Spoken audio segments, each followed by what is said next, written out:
নমস্কার, good morning সবাইকে। এখন সময় হচ্ছে 4:45 আর আমি রয়েছি বর্তমানে আমাদের হাওড়া ব্রিজের উপর।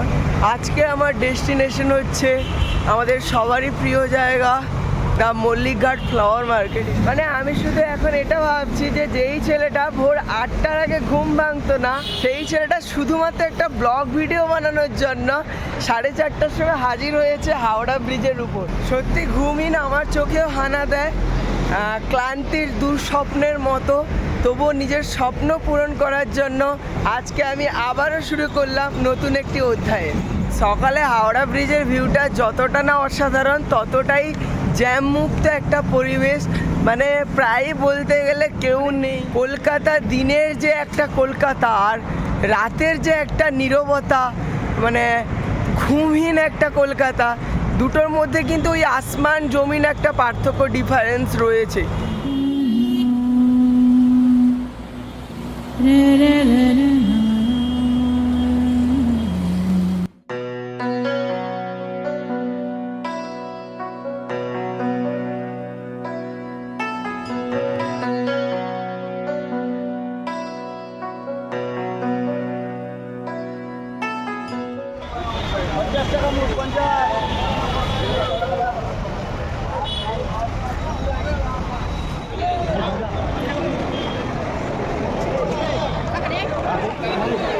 आगे बोलो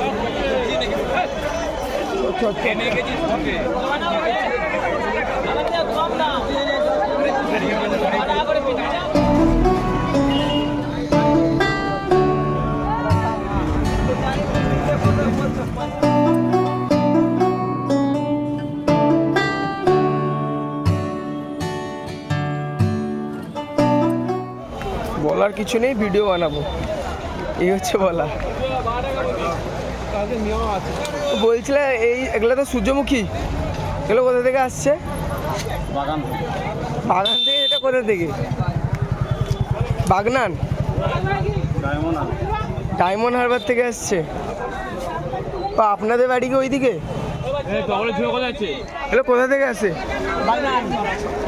বাগনান, বাগনান, বাগনান, কোলাঘাট, পাঁশকুড়া, খিরাই থেকে আসে না? না, খিরাই শেষ হয়ে গেছে। খিরাই থেকে কি আছে?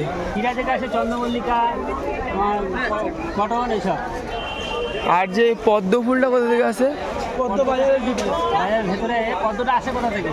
কোলাঘাট, কোলাঘাট, কোলাঘাট থেকে। আমাদের বাড়িও সবাই কোলাঘাটে, ওই দিক থেকে, মানে আমাদের ওই দিক থেকে সবাই আসে। পাঁশকুড়া, কোলাঘাট থেকে সবাই। মানে এখানে যতজন আছে সবাই বেশিরভাগ মানে পাঁশকুড়া, কোলাঘাট। রাখো।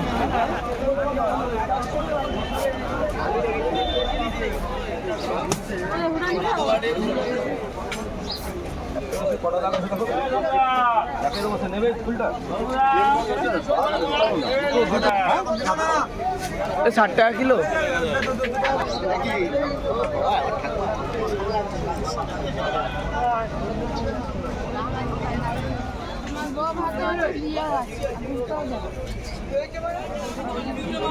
বেল বাতাচ্ছেন কত করে গো? বেল বাতাচ্ছেন কত করে? 25 টাকা পিস। তোমার ফুলে শুধু পোকা বসছে, আর কারোর বলে পোকা দেখতে পাচ্ছি না। হ্যাঁ,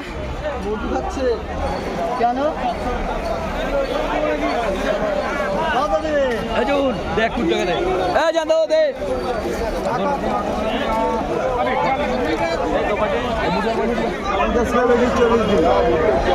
40 টাকা একটা। খোবাটি আর কি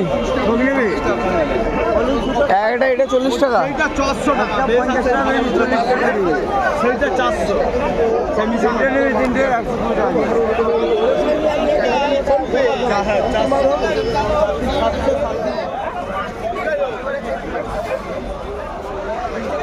লুজ রজনীগন্ধা 20 টাকা করে কিলো।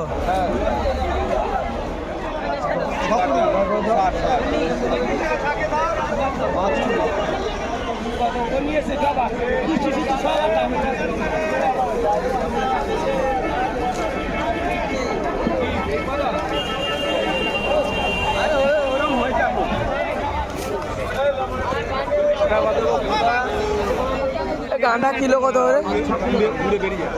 50 টাকা কিলো।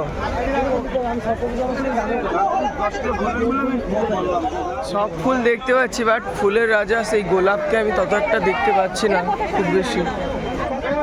এখন হয়তো গোলাপের সিজনও নয়, তার তরুণ হয়তো দেখতে পাওয়া যাচ্ছে না।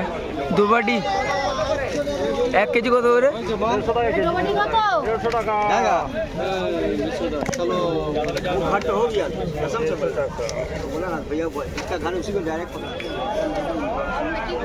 পদ্ম এরকম ফোটানো হয় তো?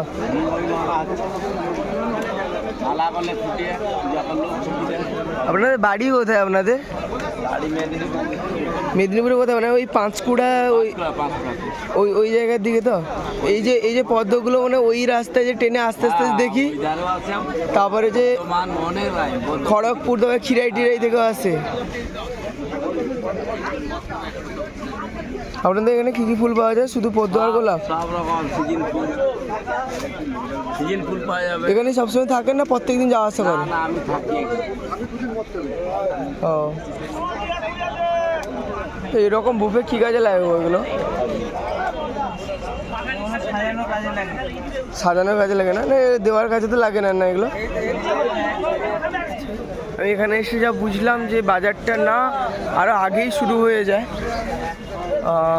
আমাকে বলছেন বাজারটা অনেক আগেই শুরু হয়ে যায়, 5টার সময় তো বাজারটা লাগে, কিন্তু যারা এখানে দোকান নিয়ে আসে তারা কিন্তু অনেক আগে থেকেই চলে আসে, অনেক রাত থেকে রাত থাকতেই চলে আসে। পরপর আকাশটা চক্ষা হচ্ছে। আচ্ছা, এবার একটু চলো ব্রিজের ওই পাশে যাব, ওই পাশেও অনেক ফুলের দোকান আছে, ওগুলো যাওয়া হয়নি, ওইদিকে একটু ভিজিটটা করি। কি লাল কালার বেশি পছন্দ না কি গো? চারিদিকে শুধু লাল লাল লাল, সব রক্ত জবা। ও, আপনি সিপিএম এর ফ্যান?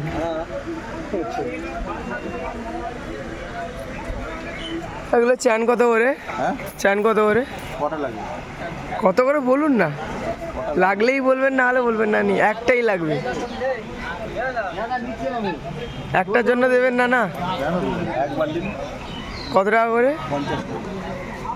একটা চ্যান না বান্ডিল?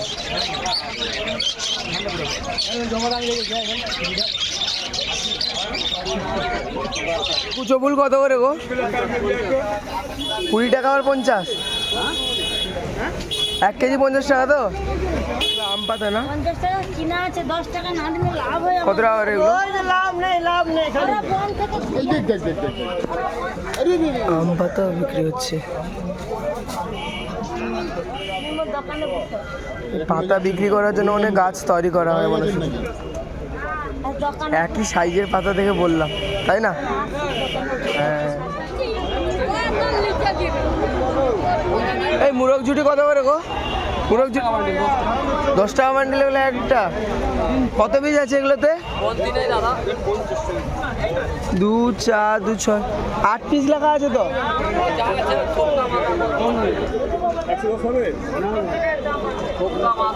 তুলসী পাতা দুর্বা গাছ না? তুলসী পাতা কত করে গো? 2 টাকা।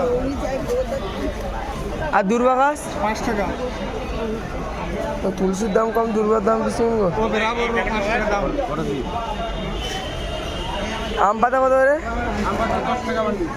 আমরা যে কুলগুলো, কাঁচা কুল যে, সেগুলোকে এখানে পেকে মানে গরমে পেকে যাচ্ছে অলরেডি, এগুলোকে বিক্রি করা হচ্ছে। কাকু এগুলো কত করে? 10 টাকা। মানে এটা পাকবে তো? হ্যাঁ, লবণ আর জল দিয়ে দেবে। লবণ? জলের ভিতরে লবণ দিয়ে গুলায়ে, আচ্ছা, ওই জলটা সাথে এরকম মেরে দেবে।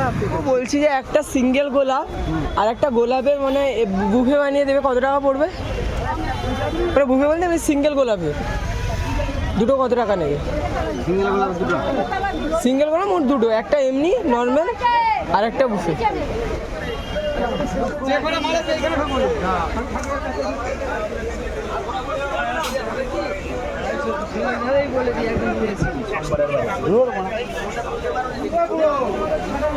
বলছি কাকু, মানে এক্সিট আর এন্ট্রি এটাই দুটো পথ। ফাইনালি বেরোলাম, খুবই একটা জ্যাম জায়গা, তবুও কীভাবে 2 ঘন্টা কেটে গেল, মানে এখন 7টা বেজে গেছে, 5টা থেকে 7টা 2 ঘন্টা কেটে গেল বুঝতেই পারলাম না। আশা রাখছি ভিডিওটা আপনাদের খুব খুব ভালো লাগবে, কারণ ভালো লাগারই একটা জায়গা। 7টা বেজে গেছে, তবুও আকাশে আমি সূর্য দেখতে পাচ্ছি না, যদিও বা কলকাতার পলিউশনটা একটু বেশি। তো তাহলে আজকের ব্লগ এই পর্যন্তই, দেখা হচ্ছে আগামী দিনে কোনো একটা ব্লগে। হাওড়া ব্রিজ থেকে যখন শুরু করেছিলাম ভোর 5টার সময়, 5:45টার সময়, তখন হাওড়া ব্রিজেই শেষ করলাম 7:15-তে।